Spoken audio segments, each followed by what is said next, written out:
Seni Memahami Perasaan Anak, karya Park Jae-yeon. Apa yang otomatis terlintas di pikiranmu ketika mendengar kata ibu? Ketika mendengar kata ibu, biasanya kita akan membayangkan sosok yang penuh kasih kepada anak. Meski menyayangi anak dianggap sebagai naluri seorang ibu, mencurahkan kasih sayang tiada henti setiap harinya tentu saja nggak mudah.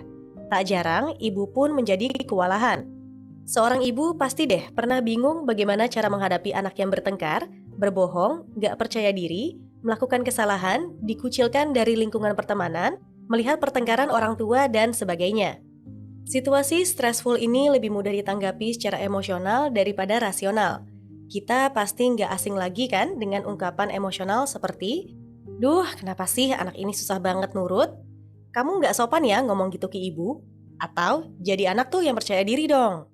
Tenang, penulis paham kok kesulitan-kesulitan yang dihadapi oleh ibu. Penulis juga seorang ibu. Penulis juga memiliki ilmu psikologi dan komunikasi. Dan di buku ini, penulis akan membantu kita menguatkan diri dan memperkaya keterampilan dalam menjalin hubungan empati dengan anak. Dengan mendengarkan isi materi buku ini, kamu akan mengetahui cara mengenali dan memulihkan cinta dalam kehidupan seorang ibu, pentingnya ibu memahami dan berempati terhadap diri sendiri, dan bagaimana ibu memahami dan berempati kepada anak.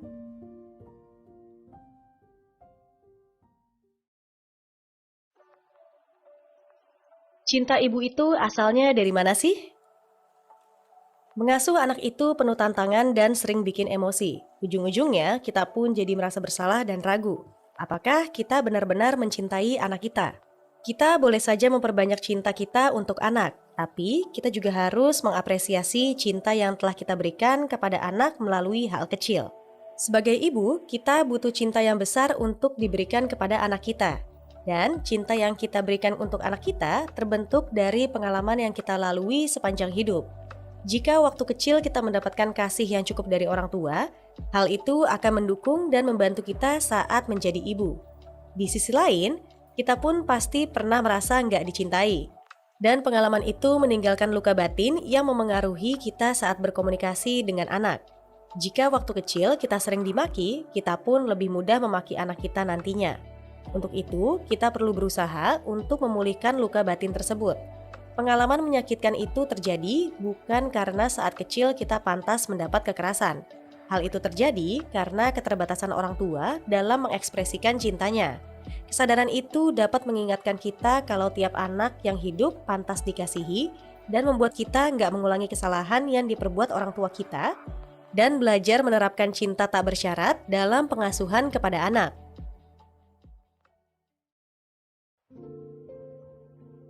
Jadi orang tua tuh susah, makanya kita perlu berempati dan berdialog dengan diri sendiri. Situasi yang bikin stres itu bisa datang kapan saja. Bayangkan saat kita baru pulang ke rumah, kita melihat anak kita sedang bersantai di sofa dan bukannya ngerjain PR. Kita pun marah dan ngomelin anak karena menganggap menunda-nunda ngerjain PR itu adalah kebiasaan buruk. Ketika dihadapkan oleh perilaku anak yang gak sesuai harapan, kita cenderung mengatakan sesuatu tanpa dipikir. Nah, situasi seperti itulah yang memperburuk komunikasi kita dengan anak dan bikin kita menyesal nantinya. Komunikasi yang buruk seperti menilai, menyalahkan, dan memaksa dapat menyakiti sang anak. Tapi terkadang kita sering mewajarkan tindakan dan membenarkan perilaku kita. Tapi ada loh cara lain untuk menghadapi perilaku anak ketika mereka bandel. Misalnya dengan menyadari pikiran otomatis yang muncul ketika kita melihat anak kita sedang bersantai. Daripada menuruti pikiran otomatis itu, kita bisa melakukan dialog internal yang akan membantu kita membangun hubungan baru dengan anak. Dialog internal adalah proses berbicara dengan diri sendiri untuk merespons dan memaknai secara sadar peristiwa yang kita hadapi. Misal, saat melihat anak sedang santai-santai, kita menyadari rasa marah yang tiba-tiba muncul. Tapi kita harus memahami kalau perasaan marah adalah emosi wajar yang muncul sebagai alarm karena kebutuhan kita tidak terpenuhi. Di balik rasa marah itu, sebetulnya kita hanya menginginkan hal terbaik untuk anak kita. Selain itu, sebelum menilai anak sebagai pemalas, kita kan bisa bertanya dulu kepada anak, apakah dia sudah ngerjain PR atau belum. Jika belum, cari tahu dulu sebabnya kenapa dia belum ngerjain PR. Dialog internal ini akan membantu kita memilih kata-kata yang bisa membantu untuk berkomunikasi secara empati. Melalui komunikasi empati, orang tua dan anak dapat saling memahami kebutuhan dan menemukan solusi.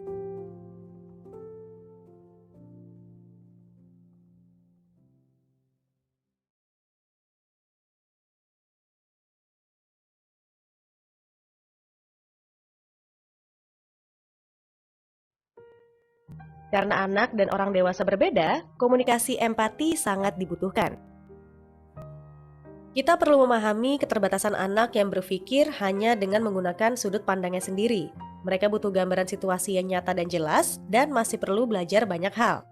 Makanya, kita harus memandang dan merespons tantangan sehari-hari dengan anak kita sebagai zona belajar anak. Masa mengasuh anak adalah masa bagi kita untuk mengajarkan kepada anak keterampilan yang mereka butuhkan di masa depan. Untuk mengasuh anak, kita perlu mempelajari komunikasi empati. Komunikasi empati menekankan pada pentingnya memberitahu kepada anak apa yang kita amati, apa yang kita pahami, dan proses saling menyesuaikan diri untuk memenuhi kebutuhan ibu dan anak.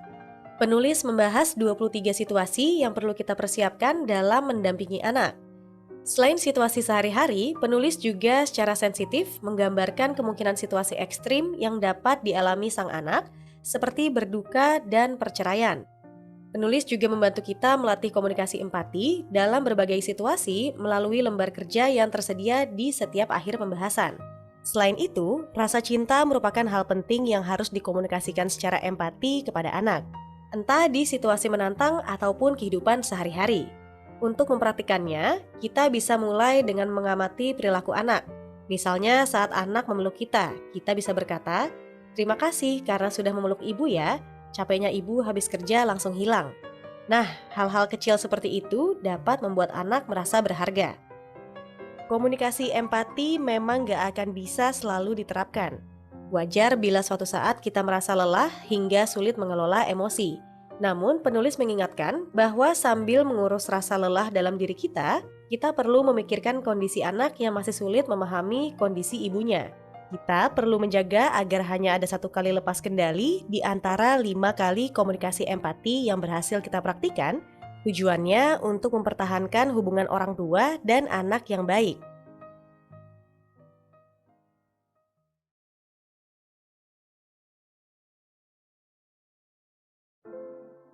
Pesan dari buku ini, menjadi ibu adalah proses belajar terus-menerus untuk memahami diri sendiri maupun anak. Untuk memiliki hubungan yang sehat dengan anak, seorang ibu perlu menyadari dialog internal dan memilih cara berkomunikasi empati dengan anak. Saran yang bisa kamu terapkan, pahami kalau tantangan mengasuh anak itu manusiawi. Usahakan untuk mengambil waktu jeda yang dapat kita pakai untuk mengamati dan memilih mau merespon situasi anak dengan seperti apa. Selain itu, kita perlu memperluas wawasan dan mempraktikkan komunikasi empati dalam situasi menyenangkan maupun tidak menyenangkan ketika menghadapi anak.